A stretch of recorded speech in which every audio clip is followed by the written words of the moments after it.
여러분, 지난주 말씀드린 것처럼 초대교회는 갑자기 부흥 성장하면서 여러 가지 문제가 있었습니다. 그리고 그 문제를 해결하기 위해 교회는 성령과 지혜가 충만한 사람들을 세웠고, 오늘 본문에 세워졌던 사람들 가운데 특별히 교회 부흥, 초대교회 부흥에 일조한 사람을 기록하고 있는데, 그 중에 2명이 누구였냐면 오늘 본문의 스데반 집사님과 다음 주에 설교할 빌립 집사님, 이 두 분의 이름을 성경은 특별히 기록하고 있습니다. 여러분, 초대교회 부흥에 일조한 집사님 가운데 스데반 집사님은 어떤 사람이냐? 오늘 본문 6장 8절에 보니까 그는 은혜와 권능이 충만한 사람, 조금 더 넘어가서 10절에 보니까 지혜와 성령으로 말하는 사람, 15절에 보니까 천사의 얼굴을 한 사람. 우리 교회 집사님들이 이런 집사님 되시기를. 여러분, 이게 무슨 말이냐면요, 8절에 얘기하는 은혜와 권능이 충만한 사람이라는 것은 그 집사님은 목사님보다도 능력 있어. 아멘? 네, 이런 사람. 아니, 목사님보다 능력 있는 사람이야. 여러분, 10절에 보니까 스데반이 지혜와 성령으로 말하는 사람. 이게 무슨 말이냐면 조금 쉬운 말로 그 집사님 목사님보다도 설교 잘해. 목사님보다도 지혜로워. 할렐루야. 여러분, 더 넘어가서 사람들이 스데반의 모습을 볼 때에 사람의 얼굴을 보는 것 같지 아니하고 와, 천사의 얼굴을 보는 것 같아. 저 집사님 보면 하나님이 살아계시는 거 분명해. 천사의 존재가 분명히 있어 라고 평가를 내릴 만한 이 위대한 사람 스데반, 그 중에서도 집사님. 여러분, 이 스데반 집사님께서 얼마나 열심히 하나님의 일을 감당했는지, 그 당시에 예수님의 일을 반대하는 사람들, 오늘 초대교회 부흥을 시기했던 사람들이 본문 11절에 보니까 사람들을 매수하고, 12절에 보니까 백성과 장로와 서기관들을 충동시켜 13절 거짓 증인을 세우면서까지 스데반 집사님이 교회 일을 하는 것을 가로막고 회방하고 방해하는 거예요. 여러분, 교회 일하다가 법정에 서보셨습니까? 오늘 스데반 집사님은 목사도 아니고 장로도 아니고 일개 집사라는 말이 참 조심스럽기는 합니다만, 일개 집사에 지나지 않음에도 불구하고 하나님의 일을 얼마나 열심히 했는지, 사람들이 시기하고 질투하고 미워하여 사람을 매수하고 충동하고 거짓 증인을 세우면서 어디에 섰느냐? 공회, 지금 말하면 법정에 쓴 거예요. 여러분, 이 법정에 하나님의 일을 감당하다가 섰음에도 불구하고 이 스데반 집사님은 법정 앞에서도 두려워하거나 법정 앞에서도 걱정하거나 염려하는 것이 아니라 오히려 이전 초대교회가 교회의 문제를 부흥의 계기로 삼았던 것처럼, 여러분, 그 재판정에서 복음을 알지 못하는 사람들에게 복음을 증거하는 계기로 삼았다. 참 대단한 사람, 어마어마한 사람 아닙니까?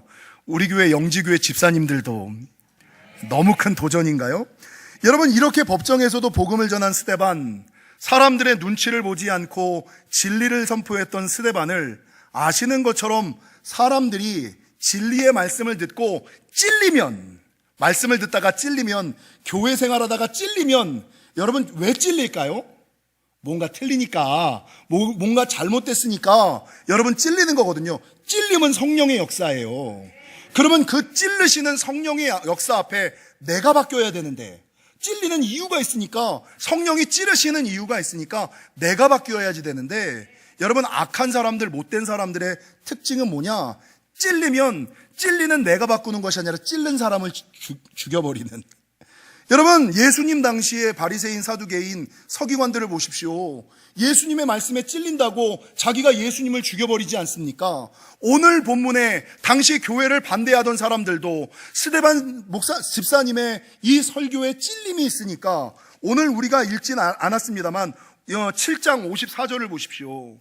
그들이 이 말을 듣고 마음에 찔려 그를 향하여 뭐를 한다고요? 이를 가라. 이를 갈면서 57절에 보니까 그들이 큰 소리를 지르며 귀를 막고 일제히 그에게 달려들어 돌을 던져서 스데반을 죽여버리는, 이게 인간의 연약함이고 이게 인간의 악함이에요. 근데 여기에서 이 스데반 집사님께서 여러분 그들의 악함에 어떻게 반응하냐면 함께 대거리하지 아니하고 함께 욕하지 아니하고 어떻게 반응을 해요? 무릎을 꿇고 하늘을 열어 기도하기를 주여 저들은 저들이 하는 죄를 알지 못하나이다. 저들을 용서하여 주옵소서. 그리고 그들이 던지는 돌을 맞으며 죽어가는. 그래서 여러분 성경에서 이 스데반 집사님을 기록하기를 뭐라고 기록하느냐? 목회자보다 능력 있는 집사, 목회자보다 설교자라던 집사, 사람들 중에서 천사의 얼굴을 가졌던 사람, 예수님의 영성과 예수님의 성품을 가장 비슷하게 닮았던, 예수님의 영성대로 가장 비슷하게 살았던 사람, 초대교회 최초의 순교자, 이 사람을 스데반 집사님이라고 말하고 있다는 것입니다. 여러분, 이 스데반 집사님을 통하여 성경이 우리에게 말하고자 하는 바가 무엇일까? 저는 여러분과 함께 세 가지 은혜를 나누고자 하는데, 첫 번째는 제가 이 본문을 읽으면서 한 가지 의아했던 것이 있었습니다. 그것은 제가 좀 전에 말씀드렸던 것처럼 여러분 사도행전은 초대교회의 발생과 성장 이야기, 사도행전은 초대교회가 어떻게 발생하고 어떻게 성장했는지를 기록하는 성경 아닙니까? 그 중에서 교회 부흥에 일조한 사람들과 교회 부흥의 발목을 잡은 사람들을 번갈아 가면서 이야기하고 있잖아요. 그런데 여러분 초대교회의 부흥을 이야기하는 사람들 첫 번째가 누구였냐면 120명의 기도하는 사람들. 이 사람들 때문에 교회가 생겼잖아요. 120명의 기도하는 사람들. 그 다음에 성경이 기록하는 것은 베드로. 그 다음에 성경이 기록하는 것은 베드로와 요한. 그 다음에 성경이 기록하는 것은 바나바. 그리고 초대교회 부흥의 발목을 잡은 사람으로 아나니아와 삽비라, 교회 안에서 파당을 지어서 끊임없이 싸웠던 헬라파 유대인과 여러분 히브리파 유대인, 이거.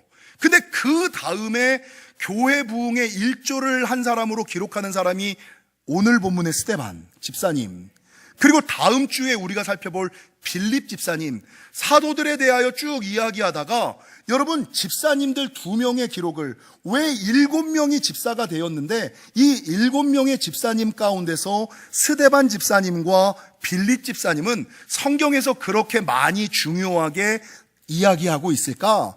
요것에 대한 궁금증이 여러분 들었더라는 거죠. 왜 초대교회 부흥, 교회 부흥에 일조한 사람들과 교회 부흥의 발목을 잡은 사람들을 이야기할 때에 베드로와 요한, 바나바를 이어서 스데반과 빌립을 이야기할까? 궁금하지 않으세요? 요 흐름의 이유가 뭘까? 교회 일은 사도들만 감당하는 것이 아니라 누가 감당하는 거라고요? 우리 모두 함께 하는 것이다. 교회 부흥은 목회자만이, 장로만이, 권사만이, 집사만이, 안수집사만이 교회 일을 감당하고 하나님의 일을 감당하는 것이 아니라 함께 하나님의 일을 감당하는 것이다 라는 것을 보여주기 위하여 성경은 스데반 집사님의 일과 빌립 집사님의 일들을 기록하고 있다는 것입니다. 여러분 생각해보면 교회 일은 누가 하는 걸까요? 어떤 사람들은 교회 부흥을 목회자가 일구는 거라고 생각해요. 여러분, 목사가 아무리 탁월해도 교회 부흥 되지 않습니다. 교회를 누가 이끌어가는 겁니까? 장로님들이 이끌어가는 겁니까? 아니면 권사님들이 이끌어가는 겁니까? 안수집사님들이 일을 해야 되는 겁니까?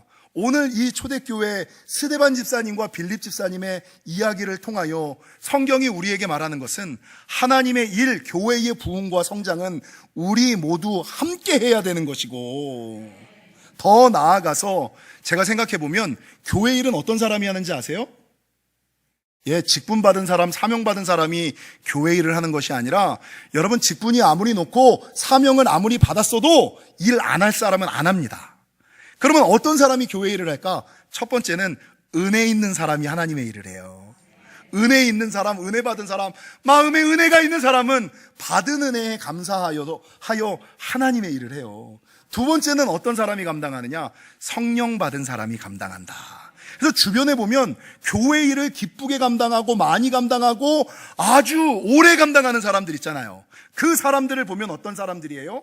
그 사람들은 은혜 있는 사람, 성령 충만한 사람, 그리고 이 은혜 있는 사람, 성령 충만한 사람들이 교회 부흥을 이끌어가는 스데반 집사님과 같이, 빌립 집사님과 같이, 베드로와 요한과 같이 교회의 지도자들이 된다라는 것을 기억하시기를.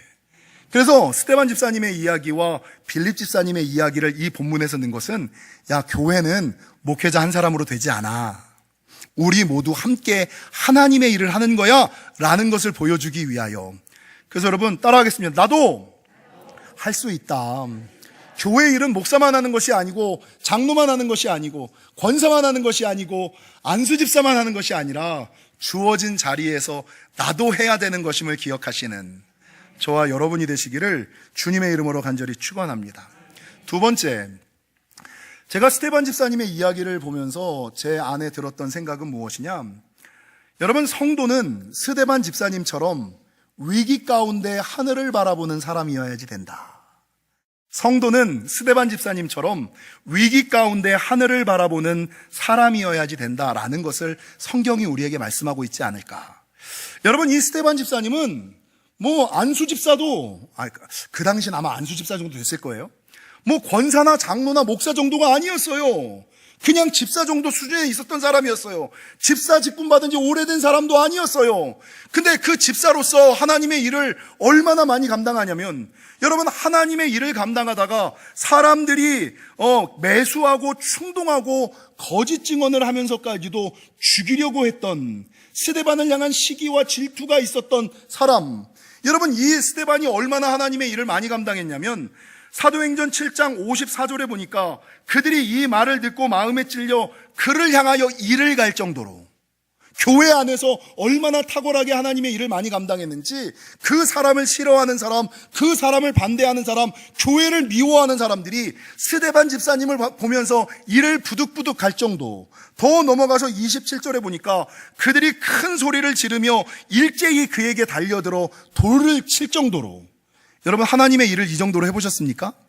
예, 집사임에도 불구하고 이 스데반 집사님은 그렇게 탁월하게 하나님의 일을 감당했다고요.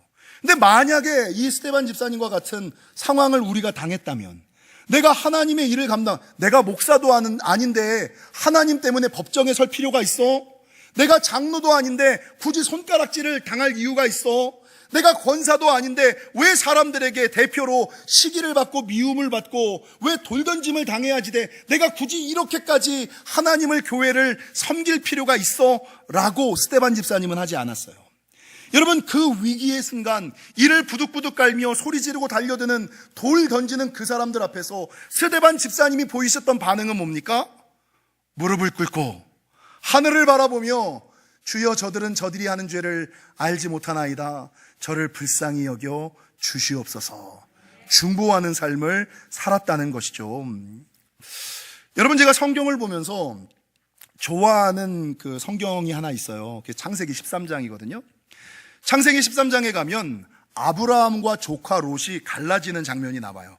여러분, 원래 아브라함과 롯은 하란에서부터 함께 가나안 땅까지 온 사람. 그러니까 조카 롯은 아브라함을 따라 살다가 믿음을 가졌고, 아브라함 때문에 가나안 땅에 들어왔고, 아브라함 때문에 부자가 된 사람이거든요.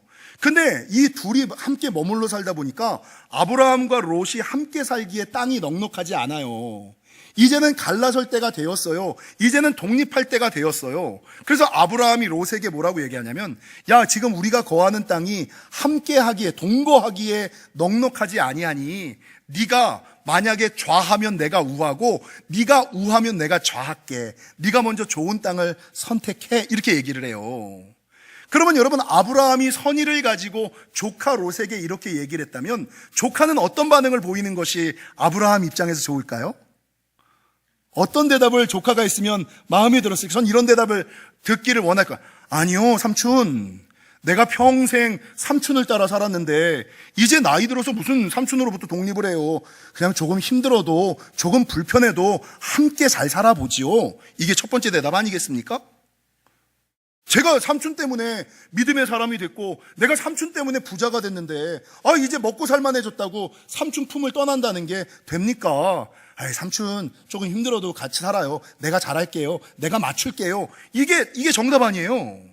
근데 롯은 이 답을 하지 않았어요.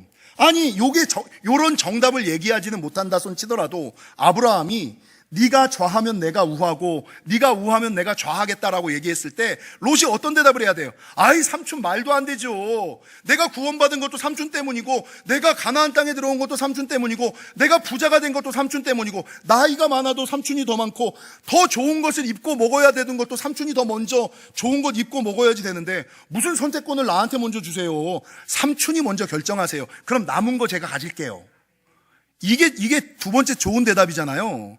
근데 롯이 어떤 대답을 해요? 성경에 보니까 이렇게 보고 나서 요단 땅을 이렇게 봐요. 근데 성경에 이 요단 땅을 뭐라고 표현하고 있냐면 물이 넉넉하고. 여러분, 중동 지역에서 가장 중요한 게 뭐예요? 그러니까 물이 넉넉하고, 두 번째 여호와의 동산 같고, 에덴 동산 같이. 요단 땅을 성지순례 가보세요. 요단 땅이 진짜 풍요합니다. 여호와의 동산 같고, 마치 애굽 땅과 같은 요단강을 자기가 먼저 땅찜해. 삼촌 여기 찜, 내가 먼저 여기 가질게, 이렇게 얘기를 해요. 그러니까 아브라함이 그래, 네가 먼저 선택하고 내가 얘기했으니 네가 먼저 그거 가져라. 그 롯이 그냥 낼름 떠나버려. 여러분, 이 삼촌의 마음이 어땠을까요? 사람들로부터 상처 입고 사람들로부터 많이 어려움을 당한 사람은, 제가 이걸 읽으면서 아휴, 참 롯 어리다. 근데 이때 롯이 이미 결혼하여 자녀가 있고 자녀들이 결혼한 할아버지 수준이었거든요. 근데 그렇게 나이가 먹었음에도 불구하고 여전히 은혜 모르고 자기 이익만 챙기는 그 정도 수준의 롯을 보면서 아브라함이 뭐 욕은 하지 않았겠지만 마음이 좀, 아유, 이왕이면 조금 좋게 얘기하고 아다르고 어다르다고 한마디라도 해주고 가면 좋을 텐데, 그거 그냥 낼름 그냥 물이 넉넉하고 여호와의 동산 같고 애굽 땅과 같다고 해서 낼름 그거 가른다고 가냐. 에이, 욕은 하지 않았지만 마음에 뭐가 있어요? 실망. 아유, 이놈 새끼. 에이, 한마디라도 좀 다르게 하고 가지. 이 사람에 대한 실망과 실족이 약간 있어요. 그래서 성경에 보면 창세기 13장에 이 아브라함이 고개를 숙이고 있어. 땅을 쳐다보고 있어. 이게 무슨 말입니까? 실망하고 실족하고 있다는 얘기거든요. 사람에 대한 실망, 사람에 대한 실족, 아쉬움, 이것 때문에 고개를 이렇게 푹 숙이고 있어요. 근데 창세기 13장 14절에 이때 하나님께서 아브라함을 찾아오세요. 그래서 이 아브라함을 찾아와서 제일 먼저 하신 말씀이 뭔지 아세요? 야, 고개 들어. 너는 눈을 들어 너 있는 곳에서 북쪽과 남쪽, 동쪽과 서쪽을 바라보라. 야, 너 눈을 들어. 이게 무슨 말이냐면, 사람 때문에 실망하고 실족해서 어깨 푹 숙이고 가슴 쪼그라드는 이 사람에게 주님이 오셔서, 야, 고개 들어. 야, 어깨 펴. 야, 왜 네가 실망해? 왜 네가 실족해? 너는 바른 선택한 거야. 너는 옳은 선택한 거야. 너는 하나님의 마음대로 한 거야. 네가 고개 숙일 필요 없어. 네가 어깨 쭈그라들 필요 없어. 야, 가슴 피래니까, 고개 들래니까 네가 바른 선택하고 바른 결정했으니 네가 눈을 들어 바라보는 동쪽과 서쪽, 남쪽과 북쪽, 네가 바라보는 모든 땅을 내가 네 자손에게 줄 거고 그 땅이 영원할 거야. 주님이 말씀하시는 장면이 창세기 13장에 딱 나와요. 여러분, 오늘 본문의 말씀처럼 스데반 집사님처럼 아브라함처럼 살다 보면 힘들고 어렵고 실망하고 실족할 일들 많죠. 고개를 숙이고 싶지요. 어깨를 쭈그리고 싶지요. 푸념과 한숨을 쉬고 싶을 때가 있지요.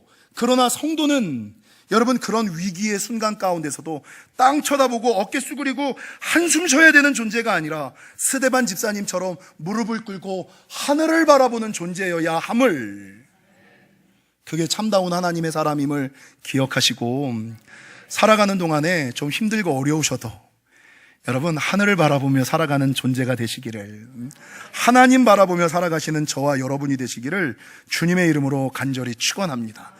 문제에 잡히지 마시고 주눅들지 않는 저와 여러분이 되시기를 주님의 이름으로 간절히 축원합니다. 그래서 그 옛날에 스펄전 목사님이라고 아주 위대한 설교자가 이런 말을 한 적이 있어요. 앞문이 닫히고 뒷문이 닫히고 옆문이 닫혔으면 하늘문은 열렸다. 앞문이 막히고 뒷문이 막히고 옆문이 막혔어도 하늘문은 열렸음을 기억하시고 여러분, 하늘을 바라보며 살아가시는 저와 여러분이 되시기를 주님의 이름으로 간절히 축원합니다. 마지막 셋째, 저는 스데반 집사님의 이야기를 읽을 때마다 이 스데반 집사님의 이야기가 저에게 한 가지 도전이 돼요. 여러분, 이 스데반 집사님의 이야기를 보면 또 다른 한 가지 의아한 점이 있어요. 그게 뭐냐면 오늘 7장 58절에 보면 사람들이 이를 갈고 소리를 지르고 달려들어 돌로 스데반을 칠 때 58절에 이상한 성경 한 절이 딱 끼어 있는데 성 밖으로 내치고 돌로 칠세 증인들이 옷을 벗어 사울이라 하는 청년의 발 앞에 두냐. 옷을 사울이라는 청년 앞에 두었다. 요 한 절이 싹 기록되어 있어요. 요걸 왜 기록했을까요? 아니, 스데반 이야기를 기록하는 중에 사울, 앞으로 바울로 바뀌는 사울의 청년의 때를 요 한 절이 기록하고 있거든요. 요 한 절이 의미하는 바가 무엇이냐면 사실 이때 바울은 스데반이 죽어 마땅한 사람이라고 생각했어요. 8장 1절을 보세요. 사울은 그가 죽임당함을 마땅히 여기더라. 여러분, 바울은 원래 사울이었고, 사울은 기독교를 박해하는 사람이었고, 예수 믿는 사람을 잡아 죽이는 사람이었고, 예수 믿는 사람들은 자기가 믿는 하나님을 반대하는 사람들이라고 생각했던 사람이었어요. 근데 이때 자기가 반대하고 자기가 틀렸다라고 얘기하는 그 스데반 집사님의 죽음을 보면서 이상한 의문과 이상한 잔상이 마음과 심령과 무의식 속에 심겼다는 거죠. 여러분, 이때 바울이 무슨 생각을 했을까요? 이때 스데반의 죽음을 보면서 사람들이 그렇게 이를 갈고 소리를 지르고 달려들어 돌로 치는데 그 사람들 앞에 맞대응하고 맞싸움하고 내가 죽어서도 원수 갚을 거야 이러고 죽지 아니하고 오히려 그 위기 가운데서도 무릎을 꿇고 하늘을 향하여 두 손을 들고 주여 저들을 용서하여 주옵소서 저들은 저들이 하는 죄를 알지 못하나이다 라고 죽어가는 스데반의 모습을 보면서 여러분, 사울은 한 가지 의문이 드는 거예요. 어떻게 예수 때문에, 믿음 때문에, 신앙 때문에 생명을 버릴 수 있지? 아니, 어떻게 예수 때문에 어떻게 신앙 때문에 목숨을 버릴 수 있지? 어떻게 믿음 때문에 신앙을 버릴 수가 있지? 어떻게 하면 그 스데반이 믿는 예수가 도대체 어떤 신이기에 자기를 죽이려 이를 북북 갈며 달려드는 사람들, 돌을 던지는 사람들을 향하여 맞대응하지 아니하고 주여 저들의 죄를 용서하여 주옵소서 어떻게 중보할 수 있지? 그 생각이 사울의 마음 속에, 사울의 무의식 속에, 사울의 인생 가운데 잔상으로 딱 들어와 버린 거예요. 여러분, 제가 예전에 목회자가 된 계기에 대해서 몇 번 말씀을 드린 적이 있어요. 제가 어렸을 때 목회자가 될 때 목회자는 이런 사람이어야지만 돼라는 사건, 사울의 스데반 사건과 같이 정도환 목사의 스데반 사건 같은 일이 하나 있어요. 제가 국민학교 다닐 때 아마 1980년도 국민학교 한 4, 5학년 요때였던 것 같아요.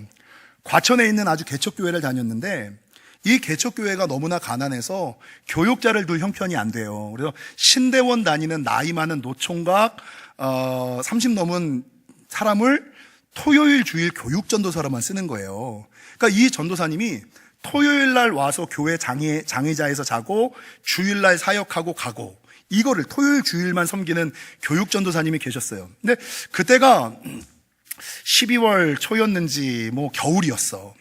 하루는 담임 목사님께서 이 전도사님에게 무슨 서류를 우리 어머님에게 갖다 주라는 얘기를 한 거예요. 전도사님이 전화를 했어요. 권 집사님, 목사님께서 무슨 서류를 좀 갖다 드리고 오라고 그러는데 이거 어떻게 할까요? 그랬더니 그럼 저희 집 제가 가져다 드릴게요. 그랬더니 우리 어머니가 그때 우리가 어디 살았냐면 여러분 스레뜨집 아시죠? 스레뜨의 베니아 집.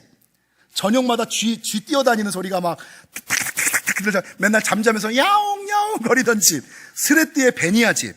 가운데 우물이 있는데 그 당시엔 수도가 없어서 이 우물을 아무리 퍼도 짠물이 나와요. 그럼 먹을 물은 어디에서 떠오느냐? 꼭 약수터에 가서 떠와서 마시는 물은 약수물을 먹고 이 펌프물은 그냥 우리가 씻는 데만 사용하는 이 조그만 집에 7가구가 살았는데 가운데 우물이 있고 삥 돌아서 7가구가 살았는데 저희 집은 딱 들어가자마자 왼쪽에 조그만 부엌이 하나 있어요. 아주 조그만 부엌이 있고 방 한 칸. 요 방 한 칸에서 5명이 살고 요 부엌에는 연탄 보일러. 그리고 연탄 보일러 위에는 옛날 풍로, 곤로 요거 가지고 밥해 먹던 그런 아주 조그만데, 근데 겨울이 됐는데 우리 외할머니께서 저희 집에 놀러 오신 거예요. 근데 집에 놀러 왔는데 그 5명 누워도 좁은 방에 외할머니까지 6명이 누워서 자는데 뭐 그때 뭐 돈이 있어요? 뭐가 있어요? 그러니까 이 할머니가 우리들이 한창 먹을 때니까 뭘 하시냐면 낮에 그냥 슬슬 다니시면서 논이나 밭에서 그 배추 다 팔고 난 쓰레기를 버려두잖아요. 시래기 배추들. 그거를 주워 오시는 거예요. 그거를 주워 오셔가지고 이것들을 이제 집에서, 그때는 돈이 없으니까 고기는 못 넣고 두부만 사가지고 두부랑 시래기 부추랑 양파망에다 짜가지고 만두를 만들어 주시는 거예요. 그리고 이 만두를 만들어 주시는데 이게 너무 맛있어. 아니, 고기 하나 들어가지 않은 쓰레기 배추와 두부만으로 되어 있는 이 만두가 너무 맛있어. 근데 토요일 날 저녁에 할머니가 그걸 해주시는 만두를 사발채 우리가 막 먹고 있는데 이때 목사님의 심부름으로 정창현 전도사님이라는 분이 우리 집에 온 거예요. 토요일 날 저녁 시간에 한 7시쯤에. 근데 좀 전에 말씀드린 것처럼 우리가 살던 집이 너무나 누추하고 6명, 5명 앉기도 좁은데 전도사님에게 이 누추한 집을 오픈하는 게 창피해요, 안 창피해요? 무지 창피하거든요. 엄청 창피하거든요. 그래서 우리가, 야, 전도사님 이거 어떻게 하냐 그러다가, 전도사님 그냥 오셔서 창문 두드리세요. 그럼 창문 열어드릴 테니까 서류만 주고 가세요. 그래서 전도사님이 창문을 똑똑 두들게 문을 요만큼 열고, 우리 안방 보일까봐 요만큼 열고 서류만 받고 돌려보냈어요. 그리고 나서 다시 만두를 먹는데 우리 가족들이 다 숟가락질을 못 하겠는 거야. 그래도 목회자가 우리 집에 왔는데 이 전도사님에게, 아무리 전도사님이라고 뭐 문 앞에 나가서 우리가 배웅한 것도 아니고 창문 삐뜸이 요만큼 내밀어서 서류만 받고 가라구라고 내보내는 게 찔리더라고요. 그래서 아빠, 엄마, 이건 아니지 않아? 그래도 오셨는데, 야, 그래도 우리 집이 이렇게 좁은데 전도사님 우리 집에 모시기는 그렇잖아. 아이, 그래도 어떻게 하지? 이게 이제 막 설왕설래 토론이 있는 거예요.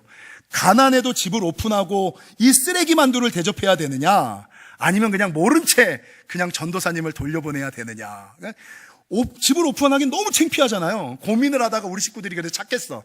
야, 우리 가난하는 거 하나님도 아시고 다 알잖아. 그러니까 그냥 오픈하자. 근데 오픈을 하는데 대신 조건이 하나 있어. 전도사님이 지금 교회 가는 동안에 도안이 네가 빨리 가서 전도사님한테 물어봐.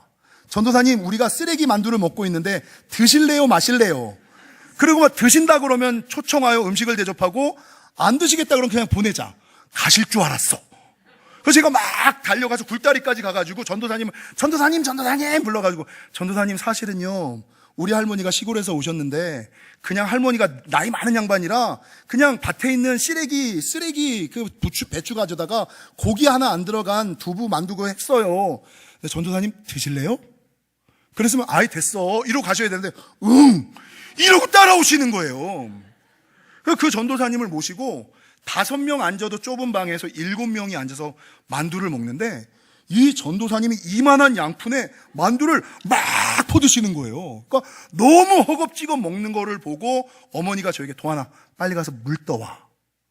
그래서 제가 문 들어, 그 당시 문은 화선지부터는 이 드르륵 문이고, 드르륵 문 열고 딱 나가다가 전도사님이 신고 온 신발을 봤어요. 근데 그 신발이 뭐였느냐? 고무신.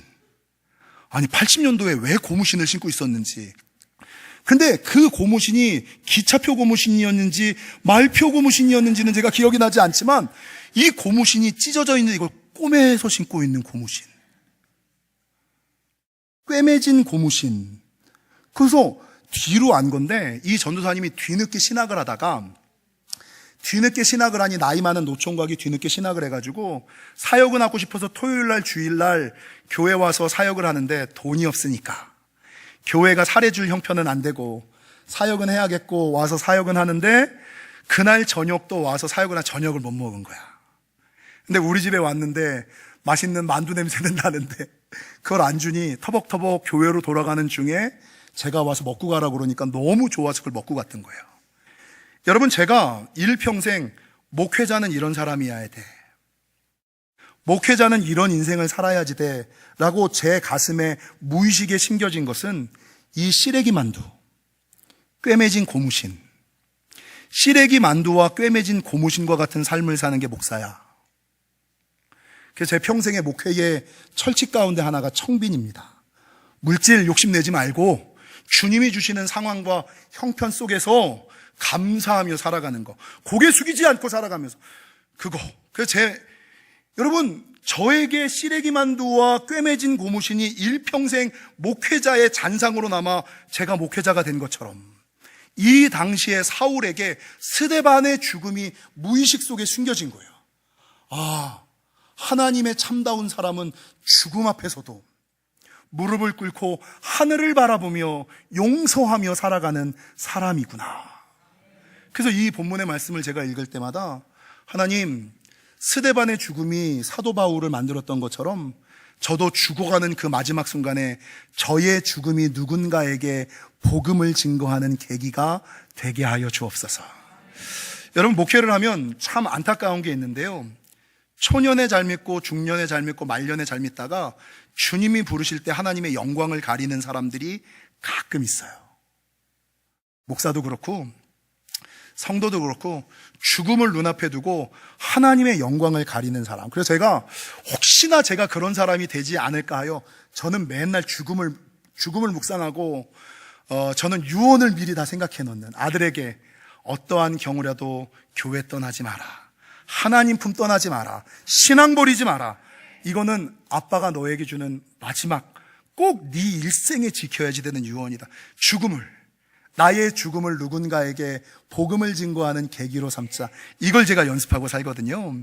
사랑하는 성도 여러분, 스데반 이야기가 우리에게 말씀하는 바도 나의 삶으로 복음을 증거하는, 그리스도를 나타내는 삶을 살아야 된다라는 것임을 기억하시고, 바라는 것은 이 땅에서 나는 목사 아니니까, 목사님 저는 장로 아니잖아요, 아유 목사님 난 권사도 아닌데 무슨, 목사님 나는 안수 집사도 아닌데 무슨, 이런 말 하지 마시고, 하나님 나라는 모두 함께, 아무리 힘들어도 하늘 바라보며 삶으로 그리스도를 증거하는 것임을 기억하시고 살아가시는 저와 여러분이 되시기를 주님의 이름으로 간절히 축원합니다.